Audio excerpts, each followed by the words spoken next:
Добрый день. Сегодня проходим числа, корни и степени. Давайте запишем все это. Числа. Корни и степени. Числа — одна из самых главных, а возможно и самая главная часть математики. И на экзаменах очень важно знать, что такое число и на какие разделы они делятся. Так как часто на экзаменах приходят вопросы на данную тематику, и студенты и школьники не знают или не могут вспомнить, что это такое. Или что такое, например, натуральное число. Так как мы затронули тему натуральных чисел, пожалуй, начнем с них. То есть первое — это натуральное число или натуральные числа. Натуральные числа — это обычные цифры, которые мы используем при счете. Что-то похожее на 1, 2, 3, 4, 5, вышел зайчик погулять. То есть, как и в этом примере, это будет 1, 2, 3, 4, 5, может быть 100, может быть миллион и так далее.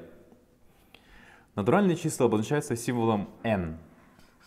Это очень важно знать, потому что на экзаменах часто такое может прийти. То есть там могут быть такие вопросы. Особенность натуральных чисел в том, что 0 не является натуральным числом, и это стоит запомнить. Затем идут целые числа. Все натуральные, давайте запишем это все. Все натуральные числа, противоположные им, то есть минусами 0, называются целыми числами. Примеры может быть минус 3, минус 1, 4, 3 и 0.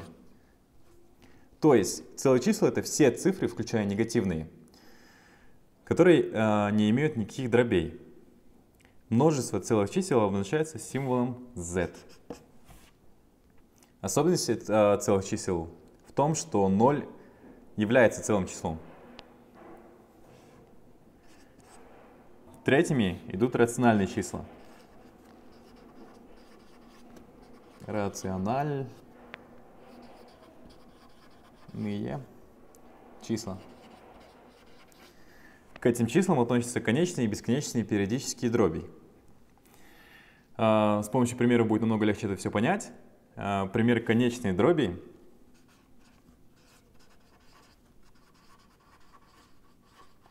Конечная дробь. Может быть, допустим, 1/2. Это будет 5/10. То есть здесь дробь заканчивается. Она заканчивается на пятерке и все. То есть обычная дробь. Бесконечная дробь же.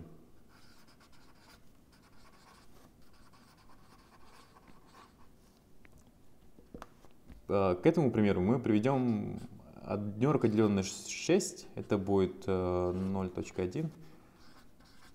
Шестерки, так до бесконечности. Либо напишем как 0.1 в скобке 6. То есть, когда мы делим 1 на 6, в итоге мы в конце получаем очень много бесконечных шестерок. Троеточие. Это все можно просто записать 0.1 и в скобке 6.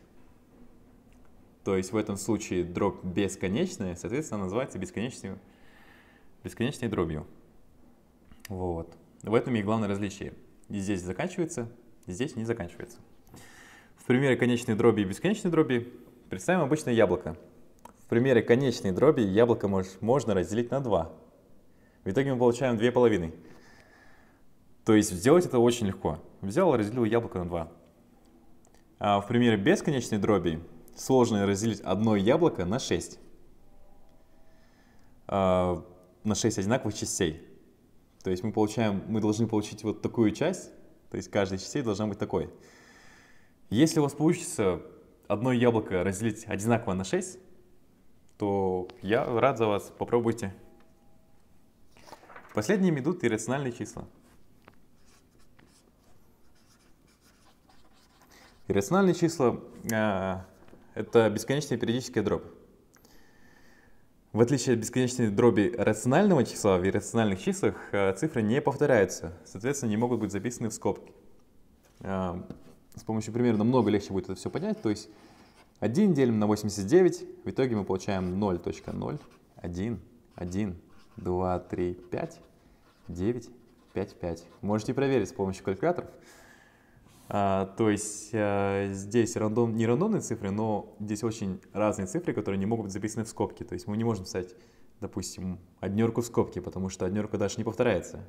Дальше тут двойка, тройка, пятерка, девятка и так далее. То есть в скобку мы ничего не запишем, и в то же время 1 будет делиться на 89 до бесконечности.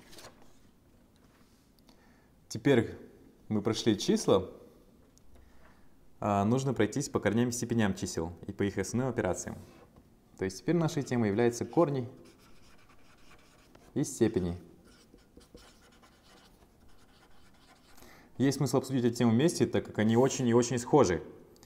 Обсуждая степени, А – это основание степени, а С – это показатель степени. То есть, если основание будет двойкой, показателем степени, допустим, тоже будет двойка, в итоге мы получаем 2 умножить на 2, 4. То есть мы двойку умножили 2 раза друг на друга, то есть мы двойку умножили на свою же цифру. Корни – это противоположность степеням. То есть если 2 в квадрате – это 4, то корень из 4 – это 2. Прям противоположности.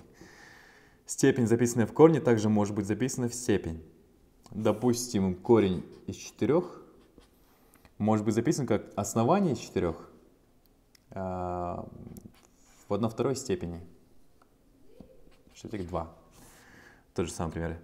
Теперь нужно пройтись по операциям со степенями и корнями. Начнем с первой операции, назовем ее операция А. Не будем вдаваться в описание, просто объясним это с помощью формул. То есть А в степени m умножено на А в степени n равна А в степени m плюс n. С помощью примеров намного будет легче это все понять. И первый пример будет пример степени. 3 в степени 1 умножено на 3 в степени 3 равно 3 в степени 1 плюс 3. То есть наши формулы, они здесь совпадают. Просто используя эти формулы, можно решить любую задачку. Ну, не любую, а задачку со степенями. Теперь корни. Корень из 4 умножено на корень из 4 в кубе, подставляя под эту формулу, будет равно 4 в степени 1/2 плюс 3/2, что в итоге 4 в степени 2. То есть здесь можно заметить схожесть. В итоге мы просто подставляли данные формулы. Переходим к операции B.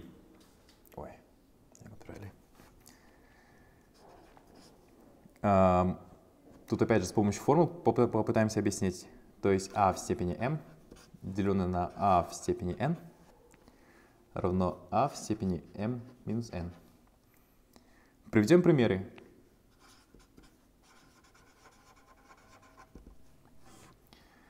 Три в степени 5 деленное на 3 в степени 3. Просто подставляем данную задачку под ту же самую формулу, что мы только что обсудили. То есть 5 минус 3 равно 3 в степени 2. Корень. Девятка, деленная на корень из 9, может быть записана по этой же формуле, как 9, 1 минус 1/2. Либо 9 в 1/2 степени, либо корень из 9. Операция С. Здесь формула будет такой. А умножено на b умножено на c в степени n равняется а в степени n умножено на b в степени n умножено на c в степени n. Тут очень много формул, но на самом деле они запоминаются очень легко. Их не обязательно запоминать точнее.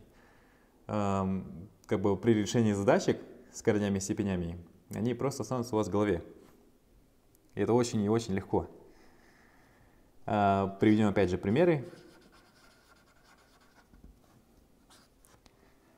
24 в степени 2. Данная задачка может быть записана и в таком виде. То есть 2 умножить на 3 умножить на 4, это будет 24. То есть мы то же самое написали.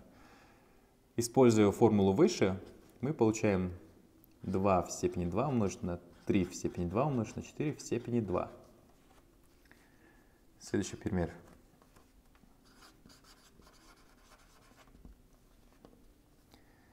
Здесь возьмем очень большую цифру, то есть кубический корень из 13824.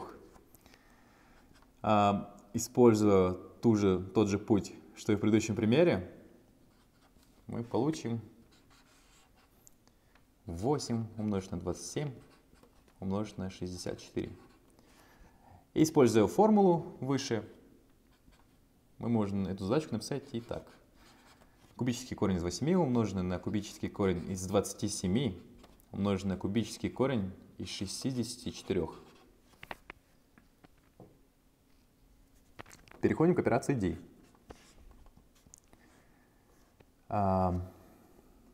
Формула операции D будет a деленное на b в степени n равна a в степени n деленное на b в степени n. То есть, опять же, приведем пример. 9 деленное на двойку в степени 2 равна девятке в степени 2 деленное на двойке в степени 2. Пример с корнем.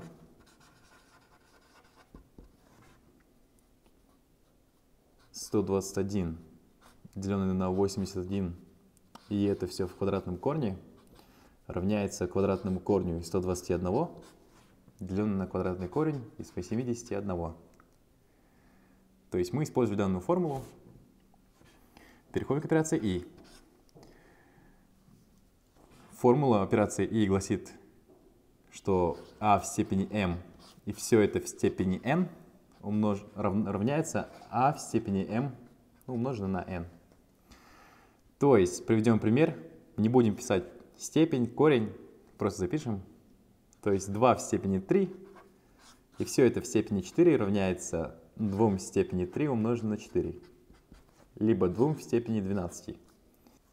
Еще один пример корней, то есть квадратный корень из 15 в степени 2 равняется 15 в степени 1/2 умноженное на 2. То есть равняется 15. Еще одна операция, еще одна из последних операций. Это операция F. То есть здесь про эту операцию очень многие слышали, но ее тоже стоит знать. То есть a в степени минус n равняется однерке, деленное на a в степени n. В примере это будет выглядеть так. 4 в степени минус 2, допустим, равняется однерке, деленное на 4 в степени 2, либо 1/16. И последняя операция на сегодня. Это, объясним ее так, степень любого ненулевого числа с нулевым показателем равна однерке. То есть a в степени 0 равняется однерке. И неважно, какая цифра будет стоять в основании, то есть даже если, допустим, 1000 в степени 0 равняется однерке. Миллион в степени 0 тоже равняется однерке. То есть здесь же не важно, какая цифра в основе степени. Если же показатель степени равен нулю, то уравнение всегда будет равно 1.